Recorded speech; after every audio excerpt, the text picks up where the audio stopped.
Hello, everybody, and welcome to the Stronghold podcast. We had an excellent, huge day of fights yesterday. Actually, one of the biggest days of fighting, I think, outside of the UFC. The UFC's card was a little bit meh today, but two big bangers at one. I had a chance to see Islam Makhachev at the Fighter Hotel and Rodtang at the Fighter Hotel, and a lot of great fights.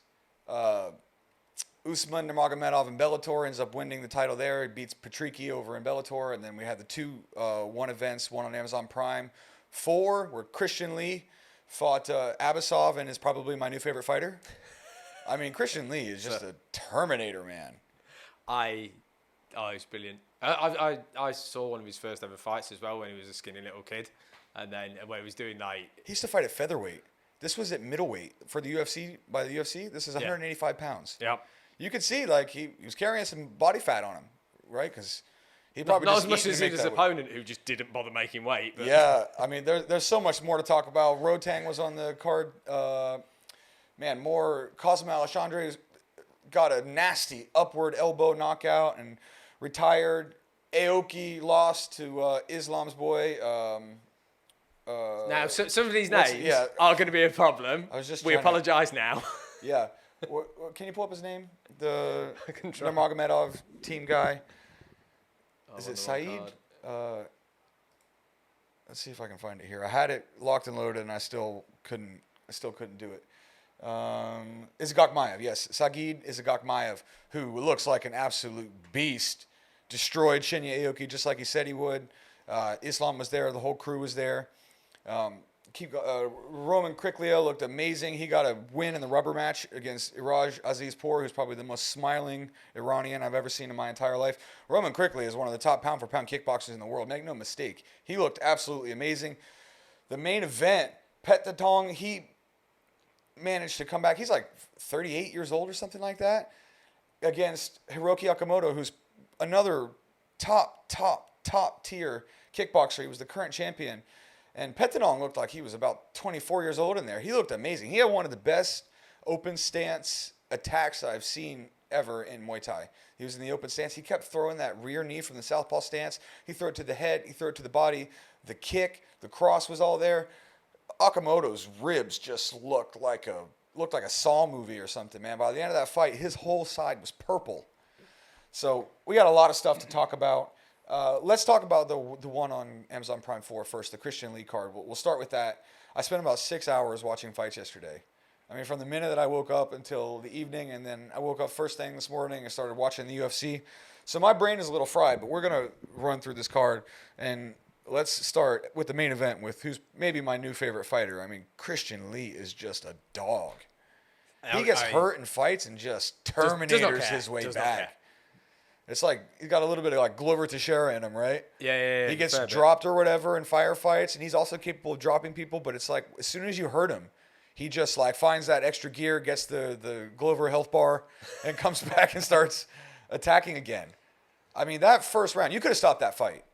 He was as close to being out on your feet as you can be without actually going out, I'd say. Herb Dean, kudos to him for letting the fight go on, because I think a lot of people would have stopped that fight. But I watched it back in slow-mo. That part of the fight in the first round. One have put it up on Instagram or YouTube if people want to watch it in slow motion. And Abbasov punches himself out in that sequence because he hits him with the hard shots, but then every shot's got less power behind it. Every shot's got less accuracy behind it.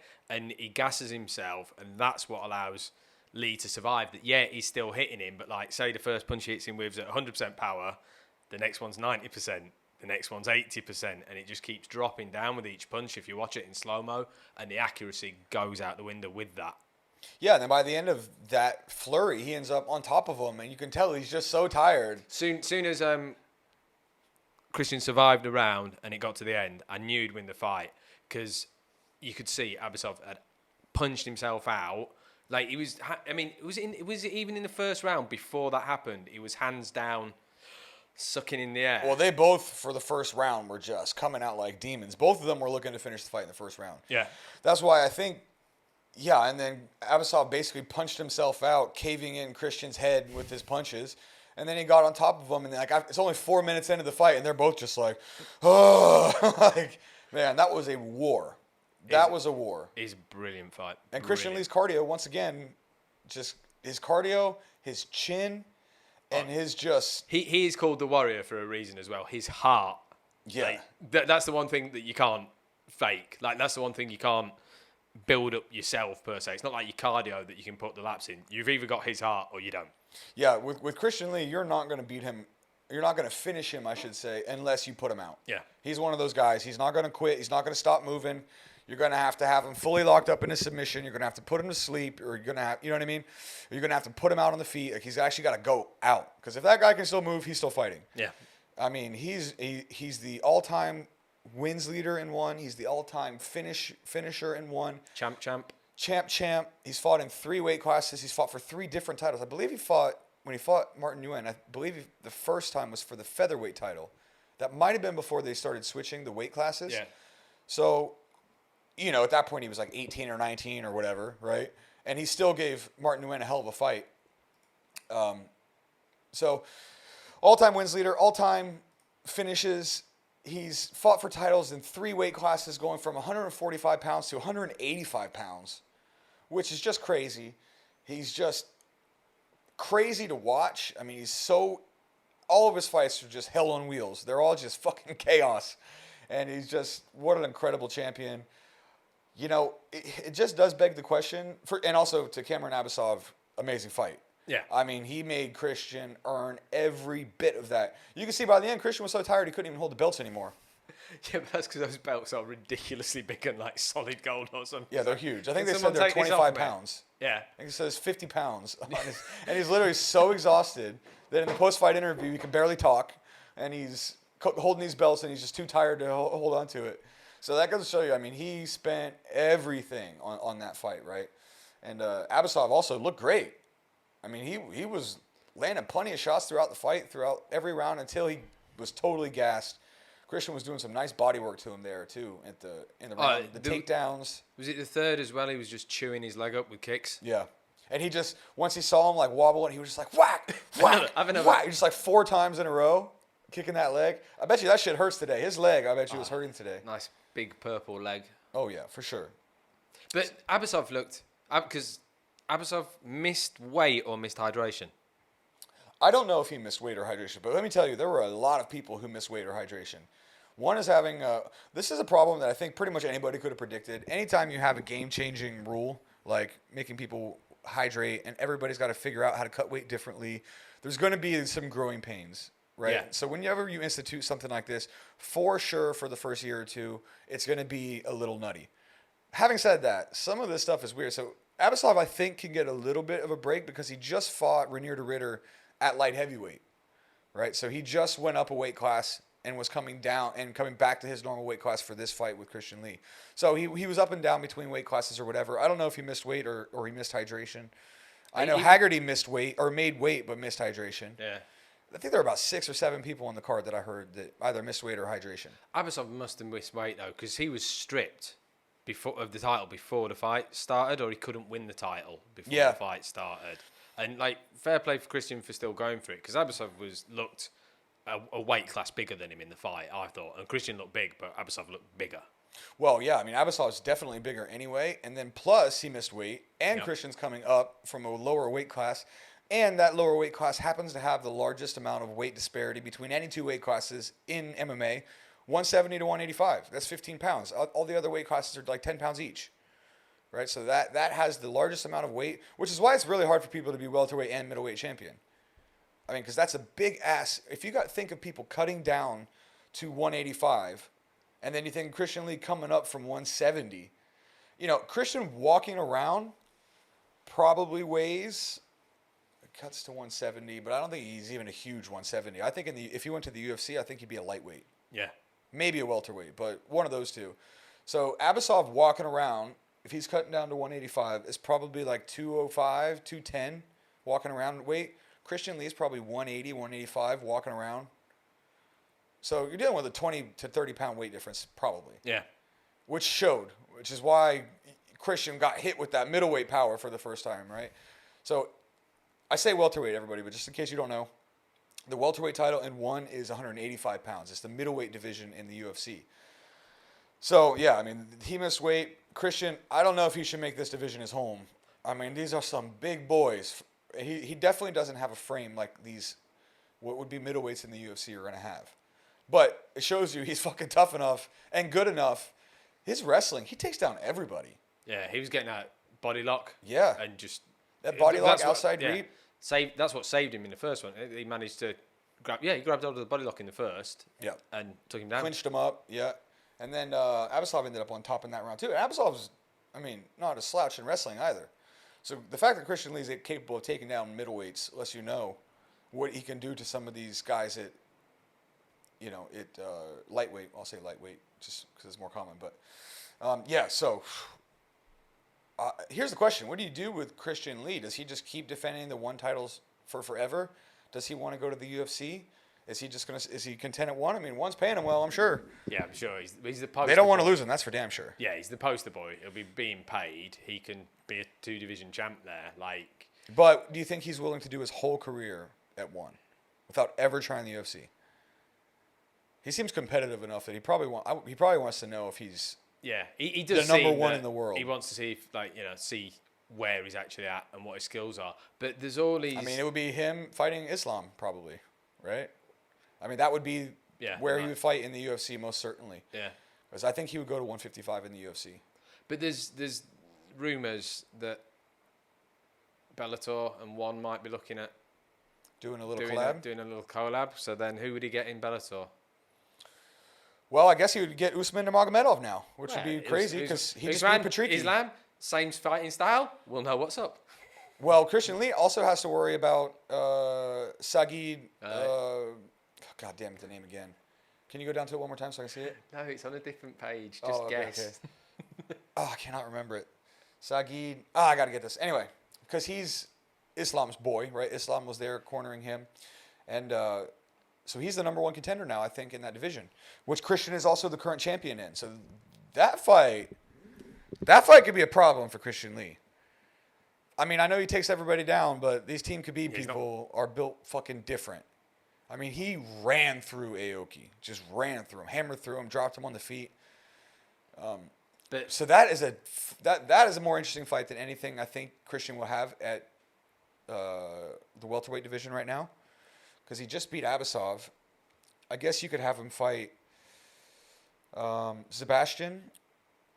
I don't know, but that Sagid fight, that's the one. Yeah. That's the fight to make now. If Christian wins that Christian fight, Lee versus Team Khabib. If Christian Lee wins that fight, let your mind run wild for a second of the fights that could potentially set up. Well, okay, so here's a thought experiment.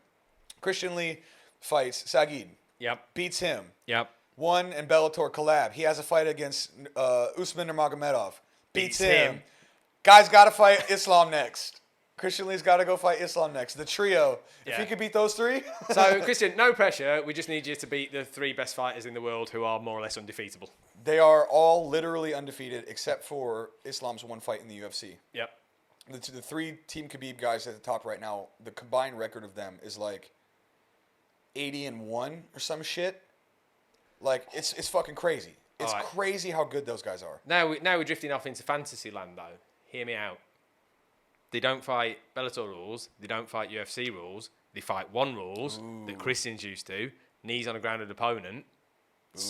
Makes it spicy. Yeah, but could you imagine Islam if he could knee you when he has you in a front headlock or something like that? He's such a dominant wrestler. Man, if he could knee you to the head, that would open up something like that fits their game so well. Of course, Christian's used to these rule sets. Yeah. So to your point, that would be way more interesting. Whatever, if they fight at all, they should definitely use one rules. Yeah. 100%. Give him some chance. It's kind of lame watching in the UFC now just because I've been so like balls deep in one lately since I started working for it. I mean, I've always been balls deep in one. But I'm just like way more aware of the rules and the sort of how the meta is different between the two. It makes you notice that knees to the head are a game changer, and UFC really should put them in because it makes the fights more exciting. And nobody's gotten like killed from them. And one's done how many shows now where you can knee the head of a grounded opponent? I've never seen like a knockout that was particularly worse than any other kind of knockout. The Demetrius Johnson one springs to mind, but even that, he recovered from it and he went on to beat the guy. So, but I mean, if you can put somebody in a Muay Thai plum, right, and you can fucking pull their face into your knee, If you can do a flying double knee when there's space between you, like the fact that how is it more dangerous to knee somebody when they're close enough to you that you can put your chest on their back, right? Like a front headlock or something. I'm sprawled on top of you. I can knee you from there. The amount of distance generated or the amount of power generated from that short distance is significantly less than the legal knees that I can throw against you on the feet. Yeah. If I fucking launch myself from a squat and do a double flying knee to your head, there's so much more power I can generate off that than anything that I can do on the ground. Yeah, they're definitely game changers. Think Masvidal, Askren. There's way more power in that. That's than there was totally in the legal. DJ one. Yeah. Yeah, it's like, what are we doing? These are just problem is that the UFC is in the American Athletic Commission system, and it's so hard to change any rule. Yeah. Any rule. It has to get picked up by all the other athletic commissions. Usually Nevada, most of the commissions copy Nevada, but not all of them. And it's just a clusterfuck. That probably will never change. The amount of bureaucracy that you have to go through to get it. So I'm glad one has it the way that it does. All right, let's go down this card. Rodtang just sort of big brother Joseph Leasure in the co-main event. I mean, I think we mentioned it on the podcast. We didn't really see a way Leasure could win. No. And Rodtang, ever the showman though, he was flexing on him and but just did not respect Leasure's power at all. So I made you look before the podcast. So Leasure's had 50 professional kickboxing fights. Yeah. And Rodtang threw 2 kicks to inside calf inside calf kicks right at the start of the fight. Then you could see Leasure was like, "What the fuck is this? Yeah. Like this is power and kicks I've never felt before." And he's had 50 professional fights. Yeah, I mean Rodtang just doesn't give a fuck. No, he does not give a fuck. He marches you down. No, he doesn't respect anybody. He doesn't respect anybody's power. No. Like every single person he's fought in one has been the exact same. He marches through them. They're trying to stick and move. He puts so much pressure on them. He's in their face constantly. They can't do shit. They can land stuff. Haggerty head kicked him. Rodtang ate it like a sandwich. He didn't give a shit with a fucking Jonathan Haggerty head kick. One of the most powerful kickers in the game. Shrugged it off. Yeah, I think Leasure may even touched him with a head kick. And just Rodtang doesn't give a shit. Leasure was able to pepper him a little bit. I think he had some success like in the third, I think it was the third round or something like that. Able to snipe him a little bit with some jabs and some crosses, but Rodtang just didn't give a shit. Picked him to pieces. Was it the second or the third? He caught him with a brutal elbow. Yeah. Like, bust him open. And he caught him with a nasty liver shot, one liver shot. He almost drops everybody with a liver shot. His hook to the body is just nasty. Then he drops him in the 5th at the end of the round just to kind of seal it. Basically, we're just goading Haggerty, trying to get him to trade with him a little bit, or with Leasure trying to get him to trade. And Leasure didn't want none of that shit. No. He was not willing to just stand and bang with Rodtang, which, I don't blame him. But also, we all low-key just wanted it to happen. We were like, come on, dude, there's like a minute left. Just fucking plant your feet and go a little swing bit. with him. You might get lucky. But he values his consciousness, so he chose not to do that, which you can't fault him, man, because it's unlikely he would beat Rodtang in that kind of fight anyway. So to go in there is just something not worth doing to him. But with Rodtang, I mean, he's kind of the superstar at 1 right now. He's the first real Thai that's transcended since Buakaw, I think. He's translated into the main culture like Buakaw did, like when he was the K1 Max champion, and like Saenchai started to toward the end of his career, and when he started fighting more in like his 40s. He sort of permeated the pop culture a little bit, and it's starting to happen with Rodtang, who's really young still. He's in his prime. He's 24. Yeah. He's really fun, really interesting to watch, and just a fucking juggernaut, man. You just hope it pays enough that he sticks with the kickboxing and doesn't try MMA. Because I just want to see him kickbox. I don't want to see him get wrestle fucked. I mean, apparently he wants to switch, but yeah, at a certain point you may be sacrificing your cash cow to a different discipline that he's not going to have the same amount of success in. Do you want Rodtang the Destroyer wrecking people with Muay Thai, or do you want to see Rodtang that ends up getting like taken down by a blue belt and choked or something? Yeah. Or a purple belt, some guy who can wrestle a little bit more.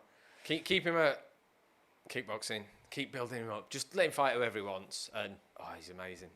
But if you're going to have him do MMA, make it a long-term plan. Like make it when he turns 30.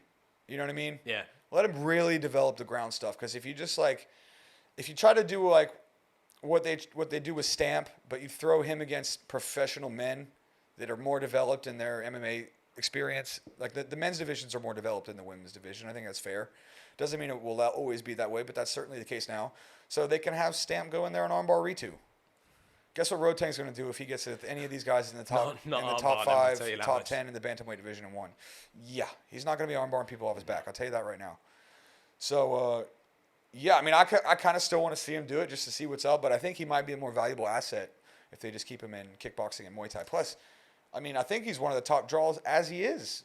Yeah. So why switch it? Yeah. Why change it? I mean, he can still, if he's on a card, if he's headlining the card sells out in the stadium. I mean, he's Like, so people love fun. him. He's so much fun, man. He had definitely one of the biggest pops, but Ongla and Song probably had the biggest pop of anybody in the whole stadium. When Ongla came out, man, the whole place was going crazy. They love Ongla, man. Yeah. He's really, really popular. He came out with Anthony Rumble Johnson's picture and everything like that because they were teammates there with Henry Hooft.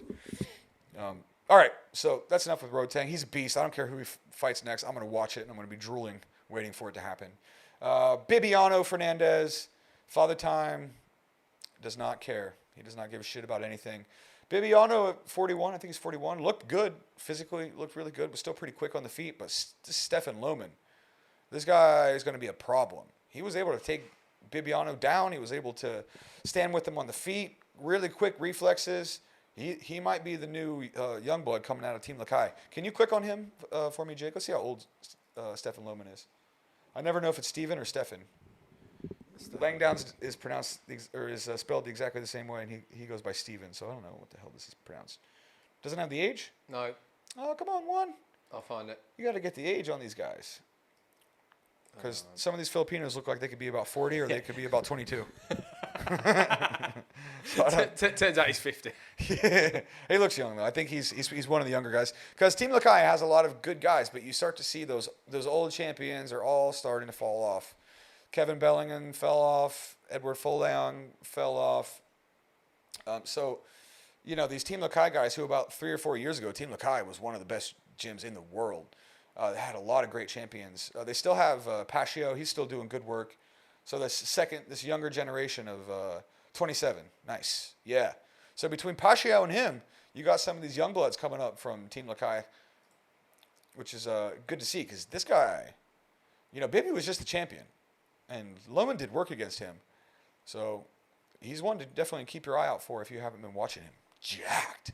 Just jacked Stefan Lohman, man. All right. Cosmo Alessandri, his retirement fight. He's the guy who broke Sage Northcutt's face, if you don't remember, in that ill-advised... Sage Northcutt does not remember, I tell you that much. Yeah. So he fought Juan Cervantes. A little slow early on, but the finish, man, he they were both in a clinch. He just pummeled his hand inside and went with an up elbow. Boom! Dropped him straight down. That was a nasty up elbow. Cosmo Alessandri, when he strikes, it's scary. You watch him knee, you watch him kick, you watch him punch. It's like kind of scary to watch. Yeah, he's got some power. Yeah, he's got some Serious power. So he's a legend, and good to see him go out and win. Hopefully he doesn't come back and fight again and then end up as so many of these legends do. Yeah, Kevin Bellingham, like I was talking about earlier, a Team Lakai guy, older guy, lost to Kim Jae-woong, who was able to get back with a win here. Nice top prospect out of Korea. He looked good, really fast hands, was able to get the knockout in round 1. And all right, let's touch on this end card. Jonathan Haggerty, it was good to see him get in there and get a win. My man needed it. He had a rough first round, but was able to climb back and win the last 2 rounds there. So it was good to see him get a win. One of the most exciting fighters on the roster. The question with him is, can he get a belt? Like when he's fighting those Thai guys, he always seems to come up short. Well, he always comes up short. Well, he did great against Sam A. Granted, Sam A was older, but that's what living legend, Sam A. But yeah, I mean, he just ran into the Rodtang problem, right? That everyone's going to run into. You know, if Rodtang's not there, Haggerty's probably your champ. Yeah. So I don't know what they're going to do with him next. I mean, first of all, he keeps missing weight. He pulled out the last fight because of some health issue. I think they said it was hydration, kidney. I heard in the back when we were talking to some of the officials of the last fight that he pulled. I think that's like 3 in a row for him where he had some issues. Either didn't pass hydration, had to pull out. This one, missed weight. I heard he made the weight, but he missed the hydration test. If that's not true, I'm sorry. That's what I heard at the old water cooler when I was at the judges meeting on Friday. So either way, good to see him get a win. And all right, dude. That's Any enough. That covers most of that card. Let's get to the second one. This one yesterday, the evening one, was low-key a banger. This fight card was really, really good. Where are we? Yeah, up. It's the top one. Yeah, Akimoto and Pettenong. So, starting with the main event, Hiroki Akimoto is a beast. He's a kickboxing prodigy. He really is. I thought for sure he was going to win this fight. Pettenong is an old legend. Pettenong has, I think, 400 fights. Yeah. Okay, he's a multiple-time stadium champion, but I believe he's 37 years old, which for a Thai is like a dinosaur. Seriously, he has four. Been fighting since he was 7. Yeah, so Pettenong Pet Fergus has over 400 fights, and he looked incredible. He looked absolutely amazing. He completely shut down Hiroki Akimoto. I don't pay any attention to that split decision. I'm gonna be real with you. I don't know who scored what for Akimoto in that fight, but that was a mistake because Pettenong should have won that hands down. You maybe could have given Akimoto a round, maybe one round, maybe. Yeah. Okay, so Pettenong's 37. So can you shout that out? Read that for me there, Jake. Is that cool? So Thai kickboxer out of Bangkok, signed for 1. He's now the world champion. Let's see how many fights he had. Fight record. Oh my God, yeah. So he's had, I can't do maths. 358 358 wins, 56 losses, and 1 draw. So 400 plus fights. And then comes back and wins the 1 championship at 37. It's not Well, bad. yeah, I mean, he got knocked the fuck out by Capitan, who was the champion before Akimoto. Akimoto beat him to win the title. Capitan knocked him out cold. Was it? Yeah, it was fucking 6 seconds. 6 seconds. You guys can go find that on Instagram. And then Akimoto goes in, he beats Capitan, and man, he had a classic. First of all, he's Kyokushin trained, but he's also kickboxing trained, and he's got that Kyokushin kickboxing style. He has these great kickboxing counters to kicks where he'll block them on the forearms and just immediately throw back in multiple combinations. He has really, really great counters off of kicks, but he couldn't do shit against Pettenong. That is some of the best open stance. By open stance, I mean southpaw against orthodox. So they both have the lead leg close to each other, right? So Pettenong's a southpaw, Akimoto's an orthodox fighter, and Pettenong in the open stance was just incredible. His knees, his head kicks, his leg kicks, his cross, all with that rear left leg in the left hand was just incredible. His angles were amazing. He shut down everything Akimoto had done. It was one of the best, I did not see it coming performances on this whole card. And to me, it was pretty much a shutout. Akimoto couldn't do shit. And considering the experience and the mileage, I mean, imagine the damage you would have with 400 fights. He's lost more fights than most great fighters have had. But he's also won 5 times as many as that, right? I mean, 50 losses and 358 wins. Ooh, I mean, that is some mileage. And he looked amazing. He was never out of his element at all. He looked totally comfortable. Sabai. He had that relaxed style. But man, if you look at Akimoto's ribs, maybe you could go to a picture, Jake, and we can show the people who are listening. If you just put in Pettenong and Akimoto, Pettenong versus Akimoto, or click on the pictures, yeah, you'll get some images of those ribs because Pettenong was eating him up with body kicks from that southpaw stance with knees. He was throwing him to the head. A couple of them almost got to the head too, changing the levels beautifully. I mean, just a excellent classic Thai style southpaw orthodox fight. Yeah, and then if you just go to images, you might see some images of these ribs. Can't really see it on that one. Okay. I don't know if we can find that or not, but It's on YouTube. Watch it. yeah, I mean, it was nasty. So, there's a couple of them slamming in right there. Is my boy Muhammad Suleiman in the back? Yeah, so if you put that on the main screen. I mean, this was just the story of the whole fight. Was Pettenong just slamming that left kick in, slamming that left knee in. I mean, I've never seen his body looked like raw meat. It was like dark purple. And he fought the whole time. He never like took a knee. He never showed it at all. Some of those fucking things hurt, and Akimoto did not show anything. And by the end of the fight, Pettenong's just spamming it. Yeah. He's just a bit like Christian Lee did, where he would just whack it over and over and over and over. And I mean, can you go down? Maybe you find an image of it if you scroll down. Oh yeah. That's the one. Oh, Jesus. yeah. That is what I'm talking about. Look at that, dude. It literally looks like somebody hit him with like a fucking meat cleaver. Yeah. It's like It literally looks like raw meat is hanging off of his body. It's like someone's taking a barbed wire baseball back to him. That's insane. Oh, and it's like left side of his body, left side of his head.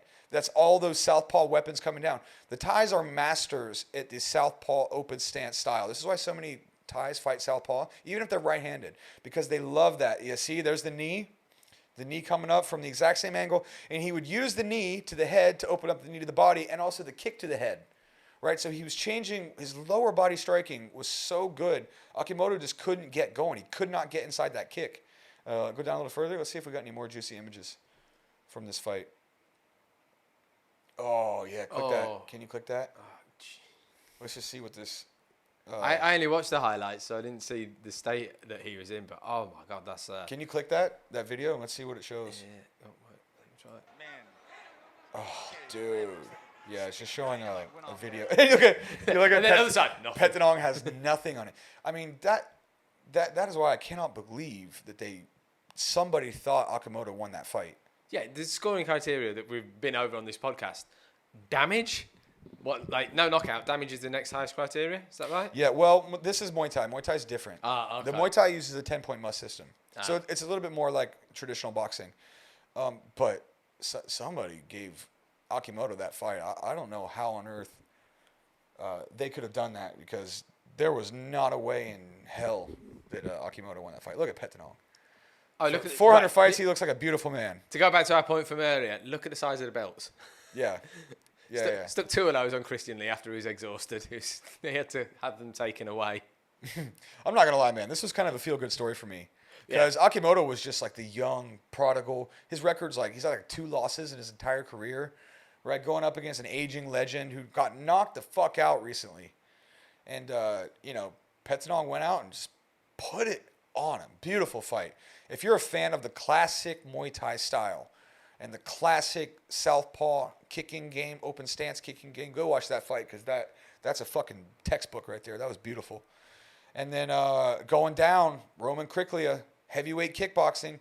He's the light heavyweight champion, and he competed in the heavyweight Grand Prix and looked absolutely amazing. Iraj Azizpour hurt him bad in the first round. Yeah. Bad. And Kriklia just barely even acknowledged it. Came out and then finished him in the second round. It was a beautiful fight. Both guys really, really entertaining to watch. Probably not the last time you're going to see them fight. They'd both beat each other before.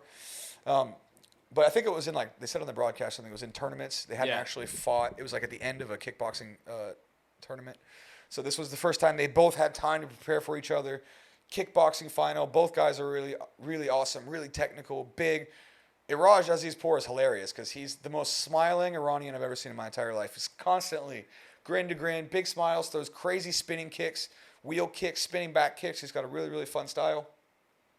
And Roman Kriklia is the top kickboxer in the world outside of Glory. There's probably no question about that.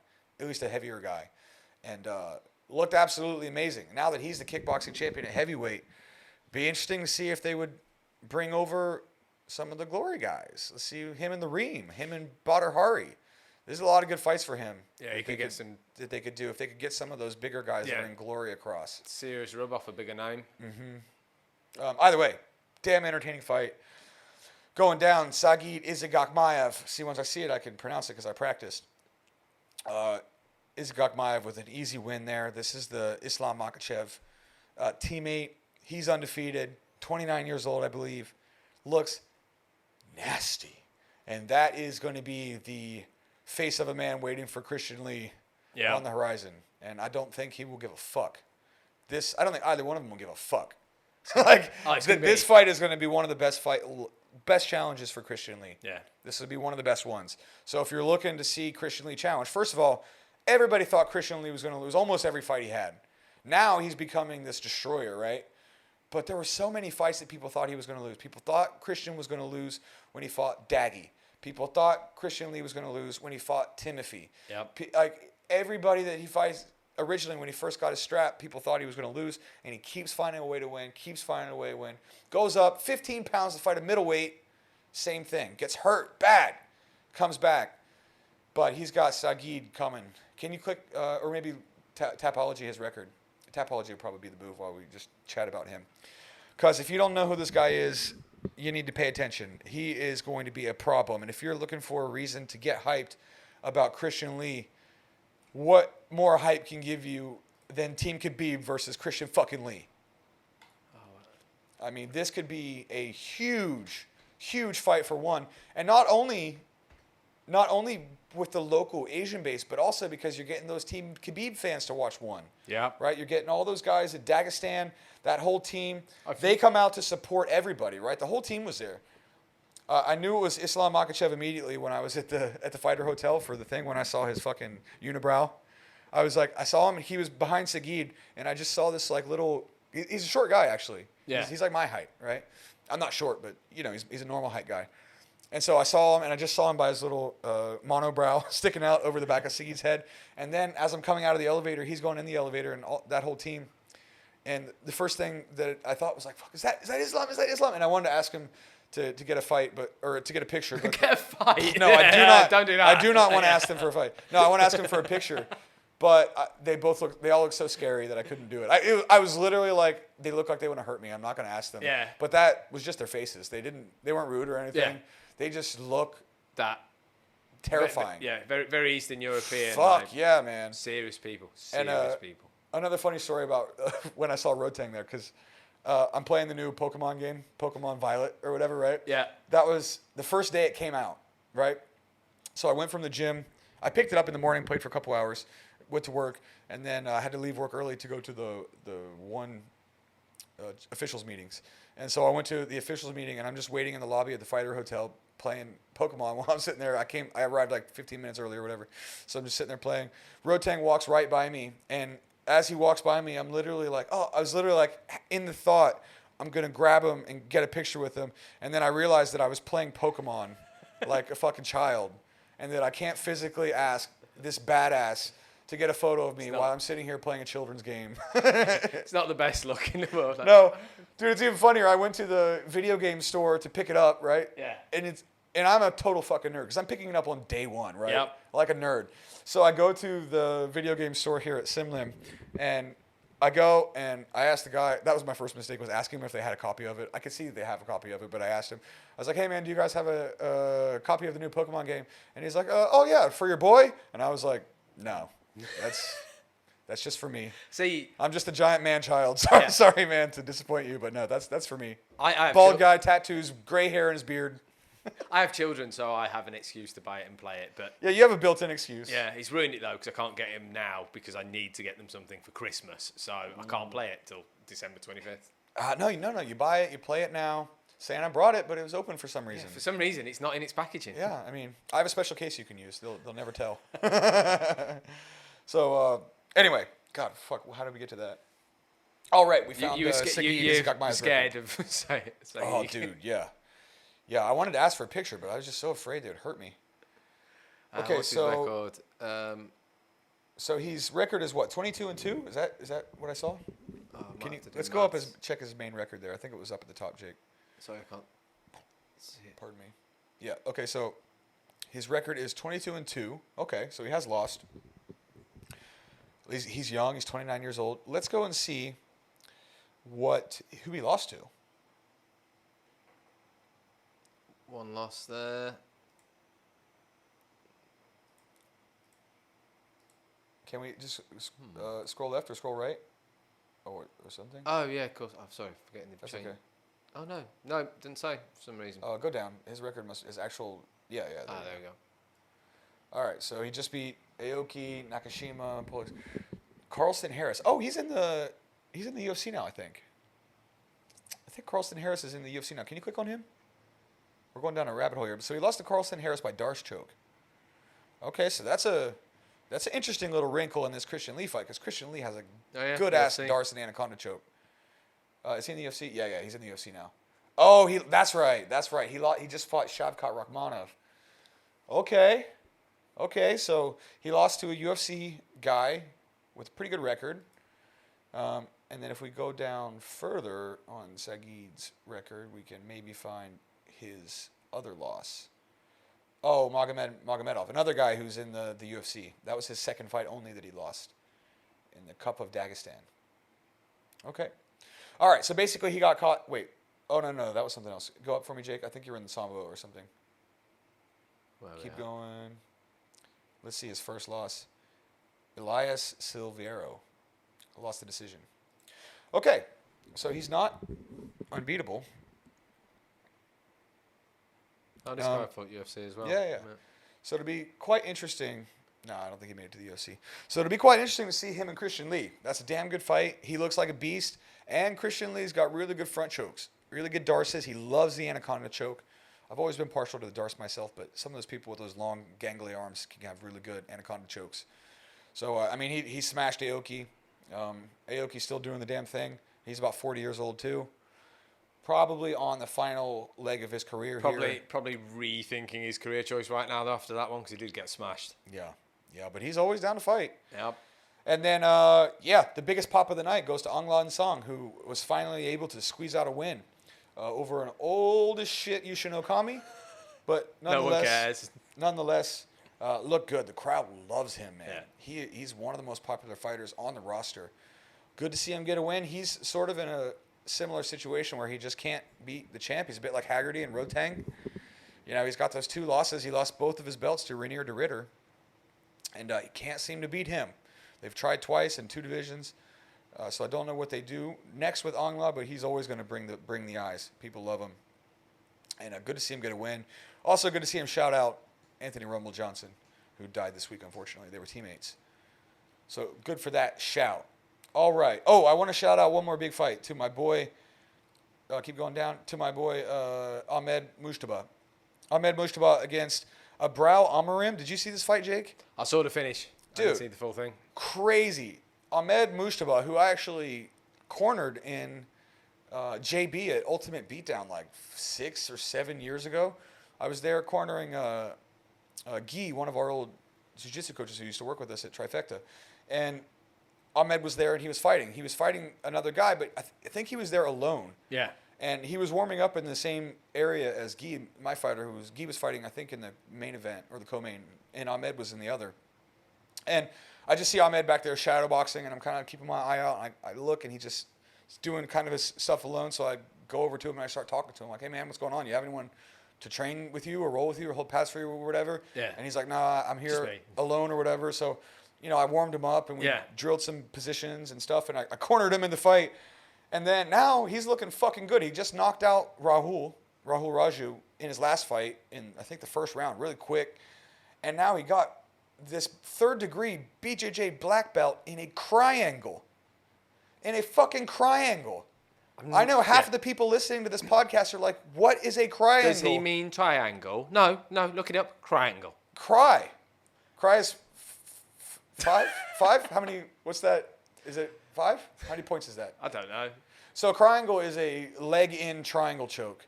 So if you do a triangle choke to somebody, normally one arm is in and one arm is out, and you lock up the triangle over top of the shoulders. But you can also do the same move with one of their legs stuck in too.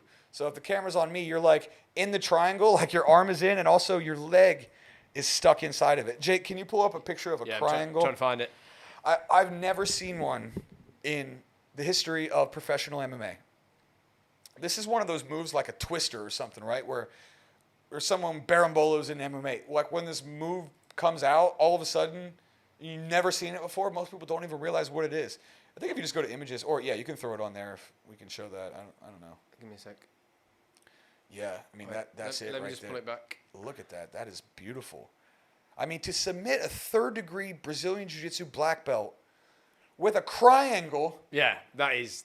is crazy. I'm saying- Because a lot of people thought that they were bringing in Ahmed to lose this fight. Like, that was Well, kind of they made a serious mistake with that then. You know, I mean, this Brazilian was I think he was a couple-time world champion, third-degree black belt. I do know that Ahmed's got a good triangle because when I was cornering him for that fight, he did mention to me that I think he actually won that fight by triangle. Yeah. Maybe in a minute we can check his tapology because it was at Ultimate Beatdown, and whatever his finish was at Ultimate Beatdown is the one I was there, and I'm pretty sure he got that guy with the triangle too. So play it. Yeah, so let's take a look at this triangle. Here we go. Maybe I'll do a breakdown of this video, or I'll do a technique video for this. I mean, look, see how he's got the leg inside the triangle? It's not the best angle there, but you can see it right at the he's start. standing up with the leg. I mean, that is just incredible. Look at his squeeze. Yes.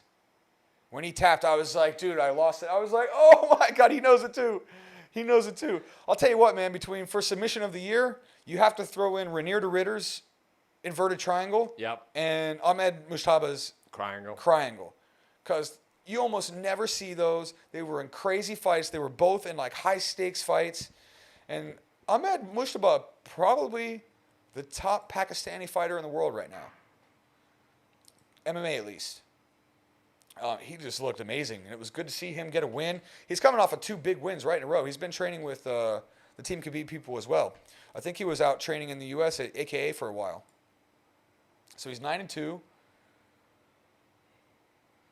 Bring it down. See Pretty where good he's at. pretty good record. And he's got 2 of those wins. Oh, come on, that's triangle. Tapology. You're doing my boy dirty. It's a triangle. You gotta. I think fix he does that deserve shit. getting that right and putting the proper thing on there because I've never seen one in MMA before. Okay, so. Oh, it's one of the best submissions of the year for sure. Yeah, for sure. So he knocked out Rahul in a minute, and then that Lee Kai went. Oh, my boy though, Keanu Suba. Keanu Suba got him with a guillotine choke. That's right. He beat Benedict Ong back in the day, Singaporean. Where's the Ultimate Beatdown? Oh, maybe it was an armbar. Armbar. Yeah, Sanjivan Padwal. That sounds right. Because Ultimate Beatdown 18 was, I'm almost certain, the fight that I cornered him for. So it's great to see where he's at now. It seems like he's hitting a really nice little stride here. You know, he lost to Keanu. No shame in that. Keanu's going to be top 5 ranked in the division. They might be able to do a rematch now. That might be juicy. Keanu caught him with a guillotine, and then he lost by a rear choke to Jaiwen Ma. Don't know who that is. So, great for you, Ahmed. Good to see you killing it, dude. Keep it coming. Keep it coming. Represent that Pakistani MMA, my man. Keep training with those Team Khabib people. You're going to be a fucking problem. So I like that. Shout out to you. One of the coolest subs I've seen all year. And, go up and down for me. Was there anything else worth shouting out? Bruno Pucci. Bruno Pucci. Rough man. Good at jiu-jitsu. Not good at MMA. His striking is probably just... all right in life. His striking just can't seem to, he's one of those guys, you see a lot of wrestlers like this that just can't seem to figure out the striking. It's not that he's like incompetent there, but he's just not proficient there. And, you know, one of the things about Bruno, which I like Bruno a lot, he used to coach me at Evolve. When I left Evolve was like shortly after he got there. So he coached me for maybe just a few months, I think. But, you know, so I'm a fan of his, but it just really seems like he struggles with the striking. He's got finish, and he's almost lost every striking match he's ever had in any fight. You know, Major knocked him out. He's been knocked out a bunch of times. He probably should have got finished there a couple times even. And then just doesn't seem to really... I just can't understand why these guys don't develop vicious wrestling. Yeah. I mean, how come you can't take anybody down? Like, it just seems like Christian Lee takes everybody down. He's taking down middleweights. Ask your brother-in-law for some advice. I mean, he's in the room with them, right? Is he doing different training? Is he running like the BJJ and doing that and not like getting the wrestling rounds that Christian's getting in? Because that motherfucker sends everybody flying. Every time it's a wrestling session, he's just like, Bruno, so you're the one being taken down again today, okay? Yeah, all right, whatever. Yeah, because, I mean, you just don't...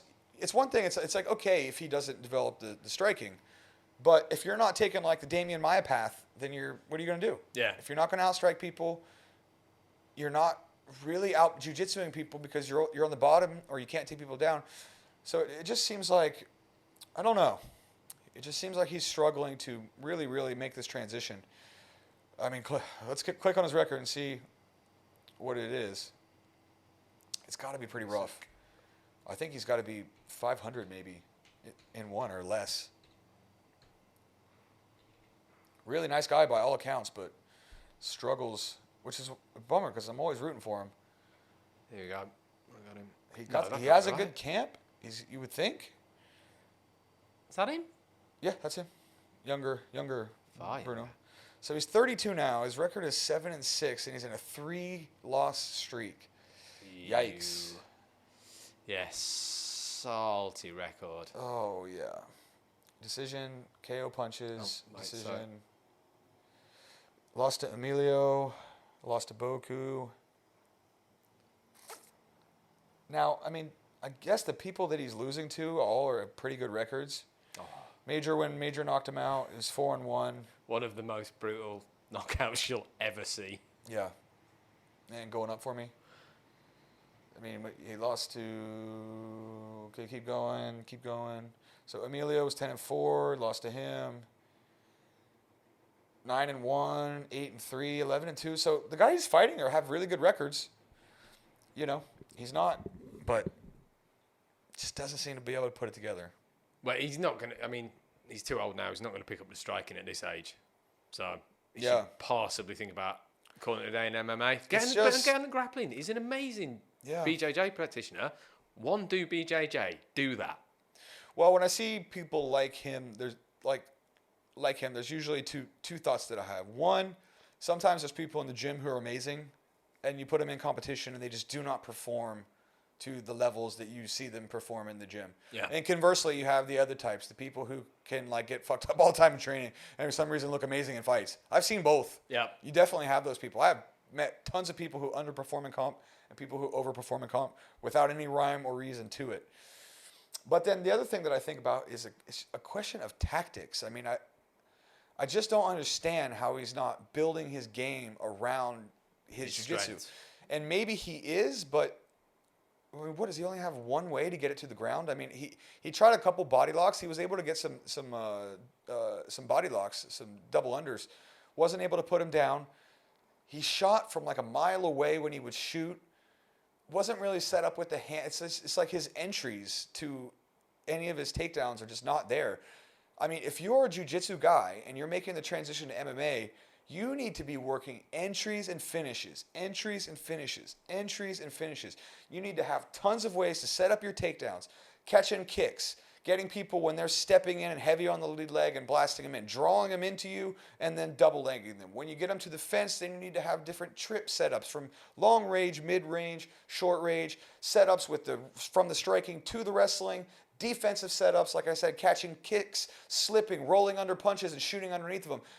I could go on and on and on and on and on about the countless ways to set up takedowns that there are in MMA. It seems like he's doing like two over and over and over and over and over and over and over again.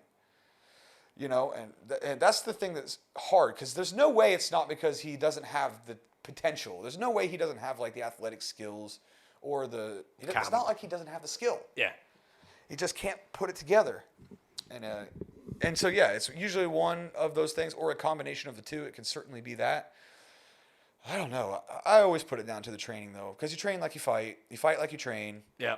And I can see a scenario where it's like, oh, can I have a go on the grappling dummy now? Well, no, it's Christian's turn. All right, well, when Christian's finished with it, well, no, then it's Angela's turn. All right, well, when Angela's finished with it, no, then it's Victoria's turn.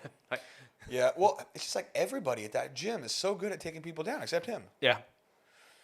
You know, and a lot of that, I'm sure, comes to his, jiu-jitsu training. He started off in jiu-jitsu in the gi and then in no gi. And, generally those guys start their rounds on their knees or they start on top position or bottom position.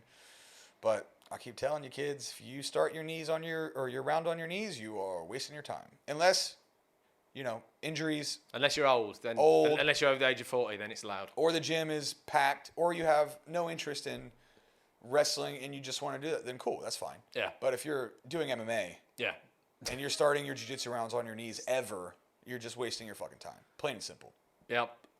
So I'm not saying that that's the case, but that's most certainly the case for a lot of his training, I'm sure, because I know how Brazilian teach jiu-jitsu and how they do jiu-jitsu, and it's most of the time that's what happens. And even when you are starting on the feet, so much of their early training is in the gi that it's just a completely different meta. Yeah. But even if you do takedowns, it's like takedowns with the gi are completely different than takedowns in no gi or takedowns in MMA. And this is why I'm saying you don't see him with all of these different setups to get takedowns. There are so many setups, entries, and finishes. So you have to be able to get to a takedown, and then you got to be able to finish the takedown. Yeah. And you need to be specific training all of that. You need to be specific training a bunch of different entries over and over and over again. And then after you enter, you're on the double. The person's sprawled on you. You have to finish from here. Okay, you have the body lock. Your partner's defending. We got to finish from here. Okay, you got a low single. We got to be able to finish from here. Okay, we got a high single. Like whatever the position, and you just specific train that. That's what Damian Maia did. Yeah. Damian Maia took down almost everybody. Almost everybody. He trained like that, I'm sure, when he started to, in the gi, the classic Brazilian style, and was able to do it because he switched so much of his attention to wrestling. And you just have to do that. But so many of these guys think that they can go in there with their slick subs and just do MMA. Don't work. It does not work. It works sometimes, but but not enough. But then you see the other side of the coin when you have these Dagestanis who, when they get a hold of you, you're fucked, and they have really, really amazing finishing skills. Yeah. Khabib, Islam, those guys are finishing everybody. Yeah. Usman Nurmagomedov, did you see that? What did he hit him with? I don't know if we can show it on the. Oh, man, I just watched the highlight. I didn't get to watch the Bellator because I watched everything else. But I was watching the highlights, and Usman Nurmagomedov was hitting Patricky with some crazy things during the fight. I did not see this one. Yeah. Anyway, so we can move on from that. So the one was awesome. The one this week was awesome. Definitely way better than the UFC. Also, did not watch the second Derek Lewis wasn't headlining. I was like, no, I'm not watching that. Then. Yeah, what happened? Apparently he got Stomach issue. Yeah. But then he's cleared to fight again, so they might just reschedule it for next fight card. Yeah, that was a pretty rough card without him, though. Yeah, exactly. I was like, I'm not watching this. Yeah. There's a World Cup starting later, and I can only watch a finite amount of sport before people in my house start getting really annoyed at me. Oh yeah, the World Cup starts later. Yeah, later on today, right? Yeah, this is Sunday. Midnight. Nice. All right, Jake. We covered one. Yeah, we covered both of the ones. Is there a UFC coming up next weekend? There's no. Let's take a look. One. There's definitely. Oh, Thompson December Holland. 4th. Oh, that's next 2 weeks week. away. Yep. That's next week. Can break those down next week because there's a Derrida in Manila. Manila in 2 weeks' time as well. Yes, we'll break that down before I go, for sure. Okay, so next, and that's the next day actually, right? So one is on the 3rd, and then the UFC is on the 4th. From Singapore time, one will be Saturday, UFC will be Sunday. And can you go to that event? It's Wonderboy Thompson versus Kevin Holland, right? Yep. Pretty interesting fight. Oh, nice. Brian Barberina, RDA, Rafael Dos Anjos. Another guy I've had the pleasure of training with. He was lovely to train with, unlike Shinya Aoki. Oh, Tai Tuivasa is on that card. Oh, Tai. That's quite Sergey a good card. Pavlich. That's a good fight. Yeah, that's a banger. Derek Brunson. Oh, yeah. Blonde Brunson is back. Jack Hermanson. Good fight. Eric Andrews, card. See, if today's card would have been like that, I'd have watched it. But yeah, today's card was pretty rough. Although there were some decent finishes. Yeah. Go down to the Muslim Salikov.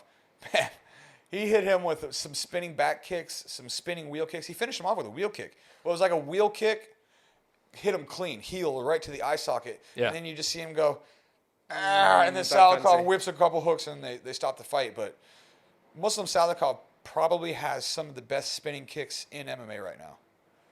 And again, coming from Dagestan, these guys. Something in the water. Well, you see almost two different schools of the Dagestani fighters, right? You see the Team Khabib style, like the Islam style, the Khabib style, like proficient striking, accurate striking defense, but mostly geared around wrestling, getting to the wrestling, getting top and submitting. But then you have these other group like Zabit and Muslim Salikov who have this crazy, almost Taekwondo type style to them. Spinning, crazy stand-up style. Yeah, but really good hands too. Yeah. They got really good hands, but they've got these crazy spin attacks. And so you have like almost this two different versions of it, both from Dagestan. And I know that they cross-train, but I also know that they train separate places in Dagestan. which is quite interesting that you see really effective strikers like Muslim Salikov and Zabit. Doesn't mean they don't have good grappling. I'm not saying that, but it's just a different style coming from the same region. These fucking region is just producing some crazy talent. Yeah, there must not be a lot to do there, let's be honest. Can you Google the Team Khabib champions or the Team Khabib top contenders so we can get a proper look at this list? Because Team Khabib champions, members, whatever. You might have to type in like champions or something like that. Oh, here we go. No, that's Instagram. Because just from this, you have obviously Islam. You obviously have Khabib. Yeah, okay. Here. So this is just the yes. So can you read this out, Jake? Yeah. So he currently coaches UFC lightweight champion Islam. Luke's better at pronunciation than me. Makachev. Zybura Turkugov. Yeah, you take these ones. And then Tagir Ulanbekov, Islam Mamedov in Bellator, Gadzi Oh fuck. If there's a Steve Smith on there. Sagid Izagagmayev, that's the guy who just fought and won, and cousins Abu Akbar Nurmagomedov, Umar Nurmagomedov, and Usman Nurmagomedov. Yeah, so Umar is in the UFC. I mean, and I don't know if we could look up we can't do it because it involves a lot of addition. But if you look up the records of every one of those people combined, it is going to be absolutely insane. Yeah, the wins are going to be a cricket score. Can you the type in record? Be minimal. Can you type in record after that? Yep. I think I saw a meme. I think somebody did it. And you can maybe go to even an image and see if there's a meme. As I saw a Team Khabib meme that had the records of everybody that was on his team, and it was just something absolutely insane. No, I can't see anything. So we have Usman, we have Umar, you have Islam. Those are all guys in the top. The guy who fought at one just now, Sagid, he's now going to be ranked number 3, I guess. I think Aoki was ranked 3 when he beat him. So he's going to be right there. I mean, it's just absolutely incredible what they've been able to do. It's just some savages, crazy. Man. It seems like everything that they touch just turns to gold. And then you see really great results too with now Ahmed Mushtaba, who I was talking about, Bilal Muhammad, training with those guys. And the thing is, everybody kind of knows how ridiculous their winning percentage is. So Khabib and these guys seem like their team is so tight. They're so tight knit. That's why Islam was here. That's why Khabib was here the last time that someone fought. It was during COVID, so I don't remember what happened, but Khabib was in Singapore. Yeah. They travel together. They fight together. People want to go join their team because they see the vibe. And I mean, just their results are fucking crazy.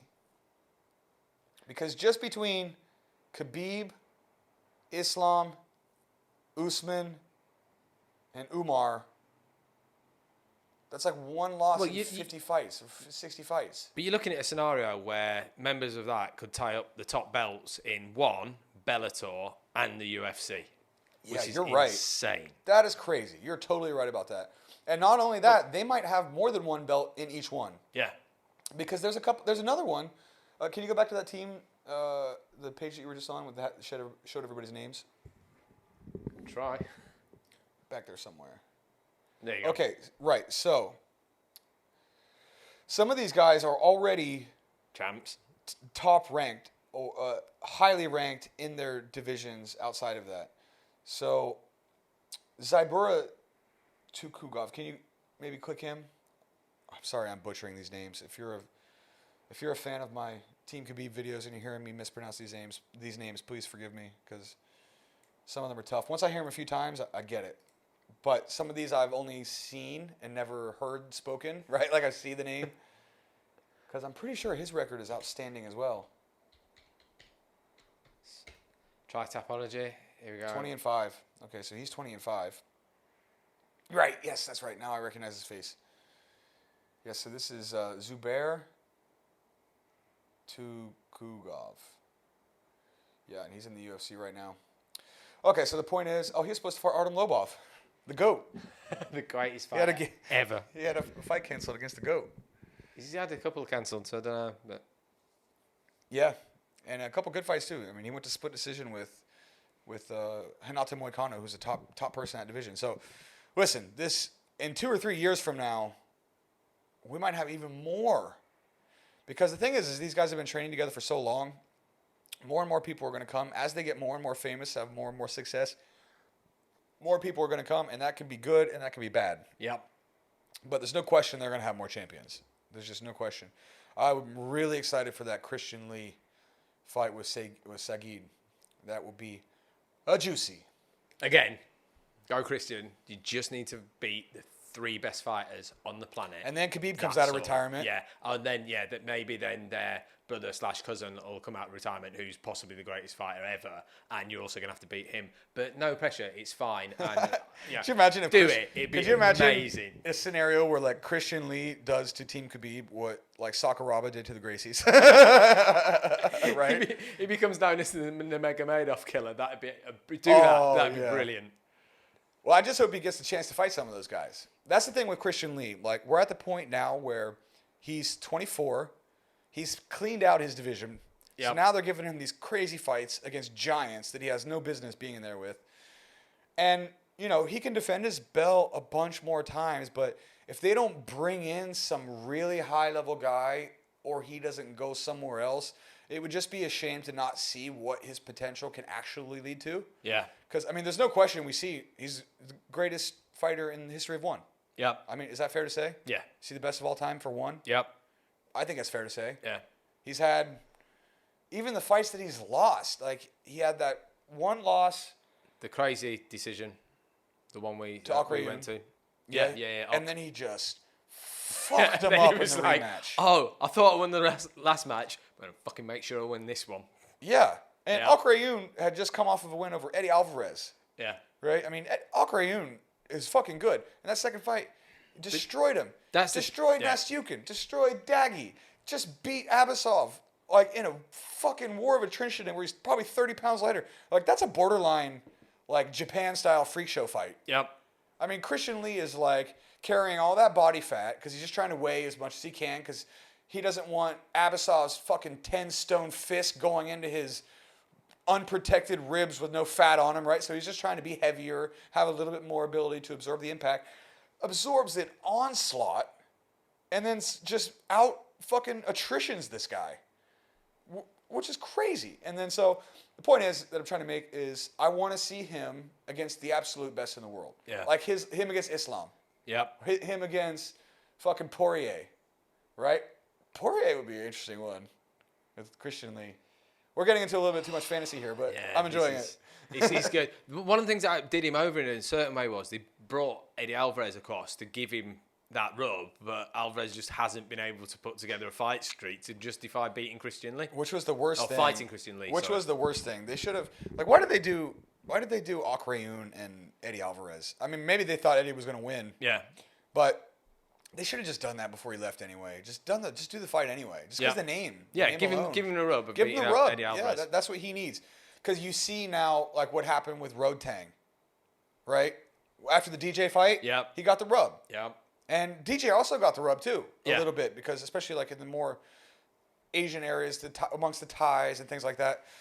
So yeah, because that's what Christian Lee is missing. He's missing the rub. He needs. He's beat a lot of good people, but he's not. He's not beating a big name. Is the problem, and he just needs to beat a big name, and then it'll skyrocket. They need to do another trade. Yep. Who do we want, and who do we want to get rid of off the one roster? Who's fight? Oh, Aoki. UFC sign Aoki. He probably needs the money by all accounts, and he's got name. He'll give you name value in Japan. Who do we want in return? Ooh, who would it be? Who do one want in Chandler return? would be good. Mike Chandler would be interesting. I'd take that. Yeah, that would be interesting. Anyone in the top 5 or top 10. Like, I would just like to see him. Yeah, I just don't know how you would unless... We will trade you one Shinya... Oh, sorry, not we. One will trade you one Shinya Aoki for, what, one Donald Cerrone and one Tony Ferguson? That seems fair. Ooh, that would be good. I'd love to watch Christian Lee versus Tony Ferguson. Fuck, that would be good. Even now. No. See, that's what I'm saying. I want the name value. I want that juice. I want, a person who's a well-known top talent, which Christian Lee is now that guy. And there's nobody that's going to that's going to be able to sort of take that from him, because if you think about it, Christian Lee's, first of all, he's really young. Even if he were to have several more losses, he's so young that his prime is still ahead of him. Yeah. Unless he has a bunch more fights like this one, Yeah. where he's fighting these fucking middleweights, which this fight probably did more damage to him than every other fight he's had, maybe combined. Yeah, he didn't want to be having 2 more like that one. I mean, his body language and energy level at the end of that fight, you could tell he was in a rough spot. It reminded me a bit of Sean O'Malley after the Piotr Jan fight. Yeah. You could just see by the end of it, he was just like, fuck. Like, the high didn't come up Yeah. from after the win compared to, like, the drain that he just went through, right? It's like, that was great, but it's 100% not worth it. Yeah, so, I mean, I don't know if I like Christian Lee fighting a bunch more times at middleweight. No. 185 is just too big for him in his frame. He could be potentially... Alex Pereira fights at middleweight, the same weight class Christian Lee just fought at. Alex Pereira walks around at 230 pounds. Okay? These are the type of people that can cut down. Now, granted, the hydration stuff with one is supposed to help, but then again, Abbasov just is like, okay, I'm not doing it. I'm just not going to make bothered. weight. But then they still have to put the fight on. Yep. So Christian still has to fight this guy who's heavier than he would be anyway. And, you know, he should not be fighting people that are cutting down from 200 plus pounds. No. So I don't know if there's a lot of longevity. It's a crazy story. He's double champ. Brilliant. But I don't know if that's the move going forward, you know. I don't know if that's what he would want to do long term. Because just for his health. Yeah. You can't be having those middleweights. He's not got the frame for it. Yeah. Like, you look at him and he's got the skill for it. Oh, definitely, yeah. But not the frame. No. So that was just, man, I was blown away by the whole card. This whole card was just really, really good. A lot of good stories, a lot of interesting fights. Kickboxing, MMA, Muay Thai, can't go wrong. Rodtang, Haggerty, Leasure, Christian Lee, fucking Roman Kriklia, kickboxing, Muay Thai, everything. We got the Ruotolo coming up, Cade coming up soon in Philippines, and we'll break that fight card down next week as well. I will be there for the fights, judging, so we won't be able to do a podcast, but we'll do a preview, and then hopefully I can talk to Renier while I'm there. And yeah, we'll talk about it after. Because this is also a good card. Renier de Ritter, Anatoly Malikin. He is a big boy, too. Anatoly Malikin is a big boy. He's actually fighting a heavyweight, and he just came down to light heavyweight. Yeah. We had Chingiz Alazov against Superbon. That is going to be a banger, everybody.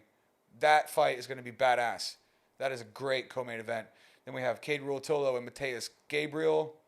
Janet Todd's back in female Muay Thai. And going down, who else? Anyone else? Edward Foleong's back on the card fighting again. God damn. These old guys just do not want to let it go. Oh, Lowen Taineas is on the card too. He's I think he's Matt Polina's favorite fighter. Ooh, Amber Kitchen, Jackie Bunton. This is a pretty good card. Yeah. Yeah, really good kickboxing, really good Muay Thai, and throwing in some solid MMA fights there. All right, Jake, did we cover everything, my man? Any other juicy shit this week that we missed out on? Don't think so. A quiet week apart from the 8 hours of fights this yesterday. Weekend. Yeah. I just literally sat here the entire day. It was just fights for 3 hours, Pokemon for 4 hours, fights for 3 hours, wake up, first thing in the morning, fights, and I didn't even get to the Bellator, which I wanted to watch. And I was just like, I can't. No it's too more. much. No more. Okay, everybody. Thank you all for listening to the podcast. Thank you all for watching it. If you enjoyed this podcast, please like, share, and subscribe. And we'll try to get a good technique video out for you next week. Maybe I'll... Triangle. Yeah, maybe we'll put out a triangle video. I don't think there's many of those out there, so it might be worth it. I don't think it's really a high percentage submission, but we'll put it out anyway. Well, I sent Ahmed a message and asked him if he wanted to be on the podcast, but I don't know if he remembers me or not. So I could just be some rando. Did you just get a text back saying, who? Yeah. I could just be some rando that slid into his DMs as far as he knows, and he has no idea who the fuck I am. I was like, hey, man, that was a crazy finish. I don't know if you remember me, but I cornered you in Malaysia a few years ago. To steal Matt Polino joke, who's this Frenchman? Get off. So anyway, maybe I'll get him to do it. We'll see if we can chat with him. But he's like, he's Pakistan famous. So he's got like 30, 40,000 followers on Instagram. So I'm just a little white boy in his feed. Doesn't know what's going on. You once cornered him at the goodness of your heart. So maybe you can swing it. Maybe. Maybe. All right, everybody. This is the Stronghold Podcast. Thank you all for listening. You guys have a good and wonderful day.